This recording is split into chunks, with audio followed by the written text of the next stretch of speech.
बिस्मिल्लाहिर्रहमानिर्रहीम। नाज़रीन सलामुन अलैकुम, मैं हूँ शादा अब्दी।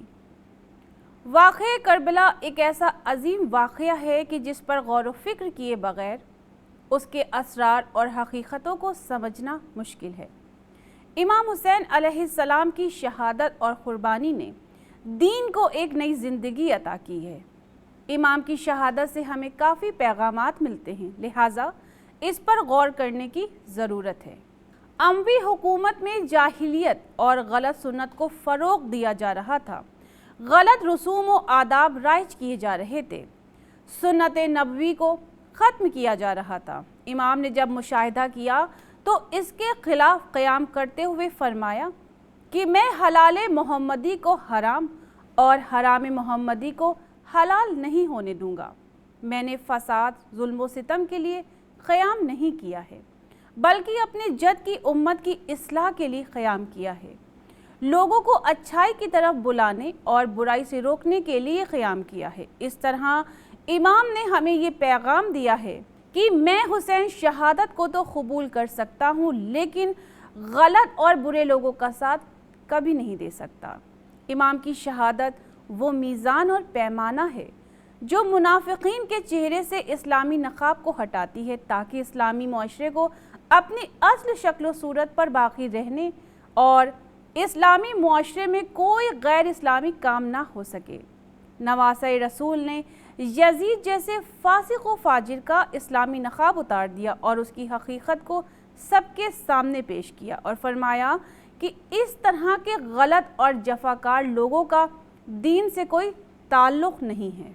इसीलिए इमाम ने इज़्ज़त की मौत को ज़िल्लत की ज़िंदगी पर तरजीह दी और यजीद जैसे फासिक व फाजिर की बैयत नहीं की और ये बताया कि हक़ कभी बातिल की बैयत नहीं कर सकता, ईमान कभी बेईमान के साथ नहीं हो सकता, सच कभी झूठ का साथ नहीं देता, इज़्ज़त कभी ज़िल्लत के साथ समझौता नहीं करती। इस तरह शहादत हुसैन से हमें ये पैगाम मिलता है कि हमको भी ज़िल्लत के साथ ज़िंदगी नहीं गुजारनी चाहिए, बल्कि इससे बेहतर है कि हम बाइज़्ज़त इस दुनिया से हक़ के रास्ते पर चलते हुए रुखसत हो जाएं। इंसान हुकूक़ इंसानी की बात तो करता है, लेकिन हुकूक़ इंसानी की अदायगी में कोई ख़ास अमल नज़र नहीं आता। लेकिन इमाम हुसैन अलैहिस्सलाम ने पहले करके दिखाया, फिर लोगों को अमल करने की नसीहत फरमाई। इमाम ने इरशाद फरमाया, दीन सिर्फ नमाज, रोज़ा और हज का नाम नहीं, बल्कि हुकूक़ इंसानी की अदायगी और राह खुदा की खातिर ख़ुद को क़ुरबान करना पड़े तो क़ुरबान कर दो, यही दीन हमसे चाहता है। जब इमाम करबला के रास्ते में थे, आपने ये इरशाद फरमाया कि मौत को मैं कामयाबी की सूरत में देख रहा हूँ। इस तरह हमें ये मैसेज मिल रहा है कि अगर राह खुदा में मौत को गले लगाया जा रहा है, उसे कबूल किया जा रहा है, तो ये हार नहीं बल्कि इंसान के लिए कामयाबी का रास्ता है। इमाम ने शहादत के ज़रिए ये बताया कि अपने अक़ीदे और ईमान पर मुस्तहकम खड़े रहना चाहिए, चाहे किसी किस्म का दबाव क्यों ना हो। करबला में इमाम हुसैन अलैहिस्सलाम को चारों तरफ से दुश्मनों ने घेर लिया था। हर तरह की मदद को इमाम तक पहुँचने से रोका गया, यहाँ तक कि इमाम, आपके घर वालों और असहाब पर पानी तक बंद कर दिया गया। लेकिन खुदा का जो हकीकी बंदा होता है, उस पर किसी किस्म की पाबंदी का कुछ असर नहीं होता, क्योंकि उसका दिल इश्क़ इलाही से सरशार होता है। और यही वजह थी कि इमाम किसी भी मकाम पर अपने मकसद से पीछे नहीं हटे। इमाम की शहादत का एक बहुत अहम पहलू ये भी है कि हमेशा अपने लीडर और रहबर की हिमायत करना चाहिए। इमाम हुसैन अलैहिस्सलाम ने शब आशूर असहाब को अपने पास जमा किया और फरमाया कि कल कुर्बानियों का दिन है, जो शख्स मेरी हिमायत करेगा उसका भी खून बहाया जाएगा।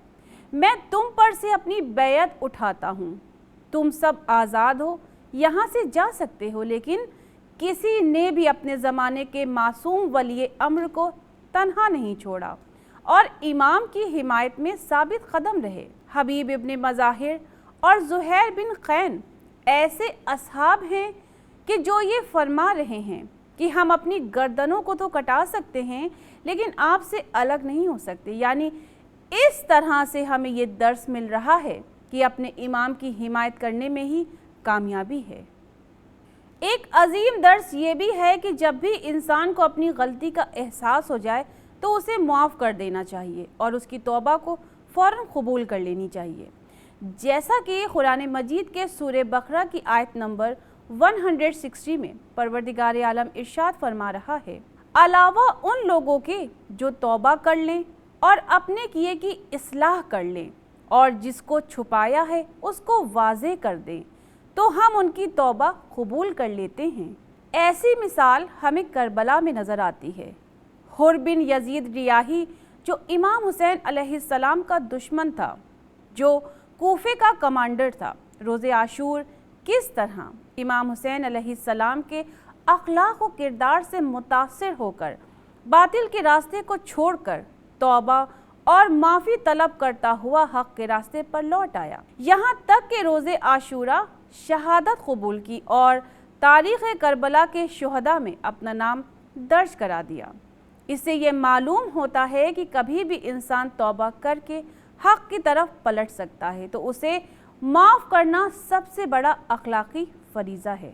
ناظرین، تو یہ تھا ہمارا آج کا ایپیسوڈ جس میں ہم نے آپ کے سامنے شہادت امام حسین علیہ السلام سے ملنے والے درس کے سلسلے سے بات کی۔ اسی کے ساتھ ہمارے پروگرام کا وقت اب ختم ہو رہا ہے، ہمیں اجازت دیجیے، خدا حافظ۔